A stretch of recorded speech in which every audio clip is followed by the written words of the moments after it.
haasoomeef irra deebi'uun barbaadu. Amma wooma kana qabadha namuu kan telefoona harkaa qabdanis telefoona keessan qopheeffadha. Tole akkuma heeraattiin hangafa keenyarraa eegalaa waa'ee dhala Oromooti. Booranni kan Oromooti. Oromtichi ka Xabbooti. Xabbo ka Waaqooti. Waaqo ka Daadhiiti. Daadhiin ka Utteeti. Utteen ka Biiteeti. Biiteen ka Walaabuuti. Walaabuu ka Jilichaati. Jilichi ka Dawwarooti. Dawwaroon ka Hoofaati. Hoofa ka Sharaati. Sharaat ka Hadiyyaati.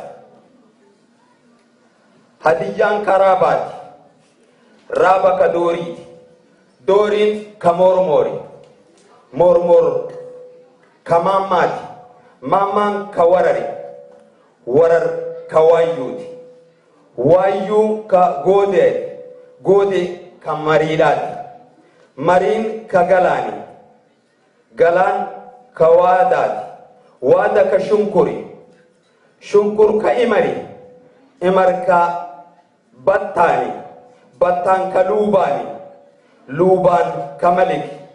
Malik ka Kuush. Kuush ka Haami.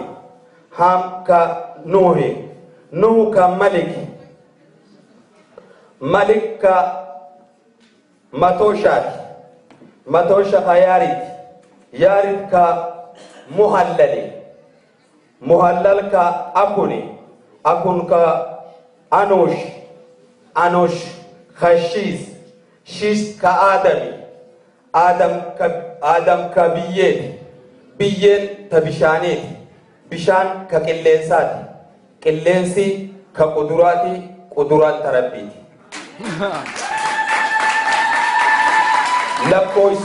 Lakkoofsi keenya isin hundaa'u abbaa keessanirraa kaasanii akkasitti deemnaa jechuudha.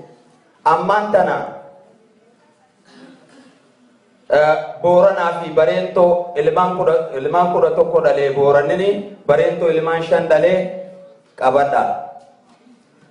11 ilmaan Booranaa Daacee takka Callabba 2 Garrii 3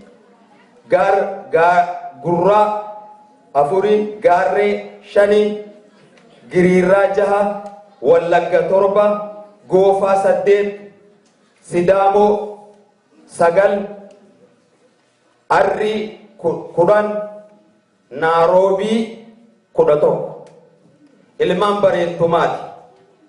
Ilmaan Bareentumaa 5 Bareentumaa Karrayyuu Abbaa Baasoo Dullachaa 1 Tummuugaa Bareentoo Abbaa Arsii Kasikkoo Mandoo 2 Murawwaa Abbaa Ituu 13 Humbannaa Abbaa Anniyyaa Abbaa Torban Anniyyaa 4 Qalloo Abbaa Afran Qalloo 5 kan Jarana ani Fatul Wadaay kiyya kitaaba Oromooti. Kitaabni kuni waa hedduu if keessaa qaba.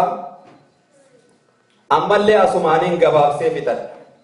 5 gadaa Oromoodhaa 5 gadaa Oromoodhaati fi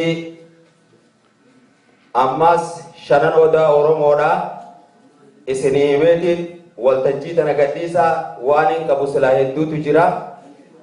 Waan gadaa Oromoodhaati yeroon tun gadiin lakkisaa.